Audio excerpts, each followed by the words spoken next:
Oui, ces gens-là, avant que ce soit une violation, c'est d'abord une énième provocation du chef de l'État à l'endroit de ses concitoyens. Parce que les lois qui créent et gouvernent la plupart des institutions de notre pays ne sont pas des propositions de loi. C'est-à-dire que c'est des textes que le président lui-même a préparés et amené à l'Assemblée défendre leur vote et qu'on a voté. Dans ses propres lois, il a du mal de les appliquer. Ce sont les lois du président. C'est dans les lois du président. C'est l'exécutif, c'est le patron de l'exécutif. Ce sont ces lois qui s'est lui-même assignées. On ne peut pas comprendre comment il peut s'engager encore à les violer aussi gravement. C'est de ça qu'il est question. Donc le président... Est-ce que le président a toutes les informations? Oui, et puis de deux, ces gens-là, je voudrais préciser... Est-ce que vous pensez le président... membre du conseil. Si le sous-préfet a les informations, c'est le président qui va avoir les informations. Non, pour le cas, pour ce cas-ci. Pour le cas, le chef de l'État ne peut pas nommer un membre d'une institution aussi importante comme le Conseil constitutionnel avec des facilités énormes. Ça veut dire qu'il y a un problème. C'est que soit le chef de l'État ne gouverne plus ce pays, c'est quelqu'un d'autre qui prend les décisions à sa place. Ça veut dire que la vacance est déjà déclarée. Soit c'est lui qui va amener le pays à exploser. Et c'est pas bien.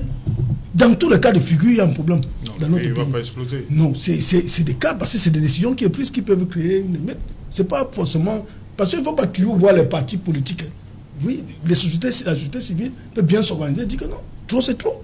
Ce n'est pas seulement les associations politiques qui peuvent créer des émeutes dans ce pays. D'ailleurs, les associations civiles sont plus fortes que les partis politiques parce qu'elles n'ont pas un intérêt. Bon, pour revenir sur la question, la neutralité et l'impartialité d'un individu, ne c'est que la neutralité se constate avant la nomination.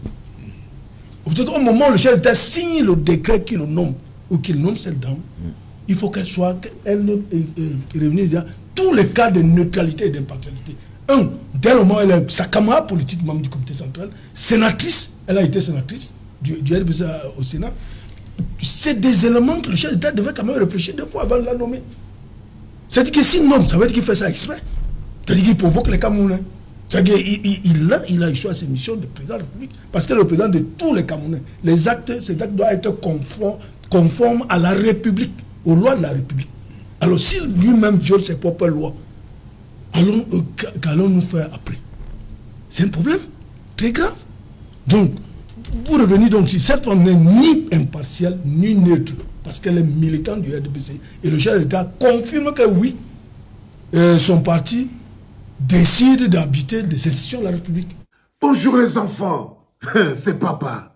Quand Paul Biya nomme quelqu'un qui était membre du comité central du RDPC, 10 ans, membre sénateur RDPC, 10 ans, elle est maintenant à la retraite, tu la prends, tu pars la poser à la Cour constitutionnelle. Ce n'est pas les partis politiques que tu es en train de violenter, non. C'est le peuple.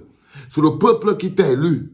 Si tu es en train de violenter les textes de l'État, tu n'es plus un président, tu es un brigand. Un président qui se comporte de cette manière n'est plus un président. Il n'a plus les honneurs, il n'a plus droit aux attentions d'un président. C'est un brigand. Un président qui viole lui-même ses propres lois. C'est-à-dire que nous sommes dans un état où l'Assemblée nationale, c'est majorité obèse pour le RDPC. Ça veut dire que là-bas, on ne fait pas de proposition de loi. Non.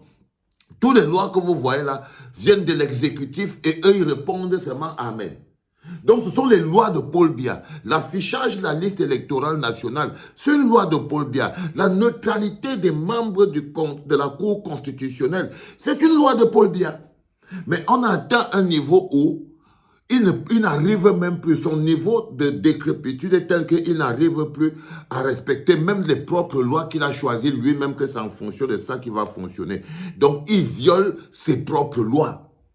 Un président qui viole ses propres lois n'est plus un président, c'est un brigand.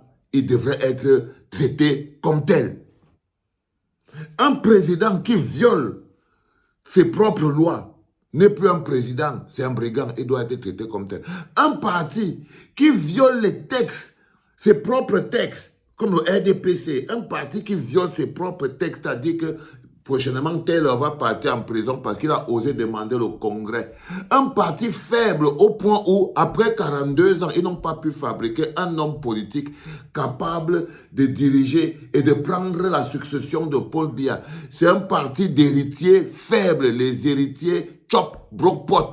Un parti d'héritiers chop, brokpot. Un parti de politiciens chop, brokpot. Un parti de politiciens, de politiciens fonctionnaires. Ce n'est pas un parti, c'est un gang de voleurs. Donc, RDP, ce n'est pas un parti, c'est un gang de voleurs. Et devrait être considéré comme tel. Et devrait être traité comme tel. Il ne s'agit en aucun cas d'un parti politique. Il s'agit d'un gang de voleurs. Et lorsque vous vous retrouvez dans cette situation, c'est vous, le peuple, qui devez prendre en main cette situation. C'est vous, le peuple, qui devez prendre en main cette situation. Ça ne peut plus être les partis politiques. Qu'est-ce qu'un parti politique peut faire face à une machine qui se cache derrière les oripeaux de l'État? Lorsque le parti politique est devenu l'État, lorsque le parti politique ne fait plus la différence entre l'État et le parti, qu'est-ce que ça donne? Ça interpelle directement le citoyen. Ça interpelle directement le citoyen et les enfants. Ceux qui pensent que le changement que nous appelons de tous nos voeux est un changement qui doit nous être apporté par les partis politiques, vous vous trompez. Le changement que nous appelons de tous nos voeux ne peut pas nous être apporté par un parti politique. C'est le peuple qui change et dans son changement fait changer la situation. C'est le peuple qui change et dans son changement fait changer la situation. Donc, ce n'est pas un parti politique qui apporte le changement au peuple, non. C'est le peuple qui fait changer son environnement. En ce moment précis, Paul Biya n'est pas en train de manquer de respect aux partis politiques. Il n'est pas en train de provoquer les partis politiques, il est en train de provoquer le peuple. Ce bagarre doit être mené essentiellement par le peuple et sera mené essentiellement par le peuple. Pas le peuple, parce que c'est pas une bagarre qui peut être menée par un parti politique ou gagnée par un parti politique. Non. Vu l'état des choses, la situation actuelle, je suis désolé. Alors nous devrons affronter cet état nous-mêmes en tant que peuple. En tant que peuple. C'était le 3e podcast de la journée en direct de la clinique Les Enfants. C'était Papa.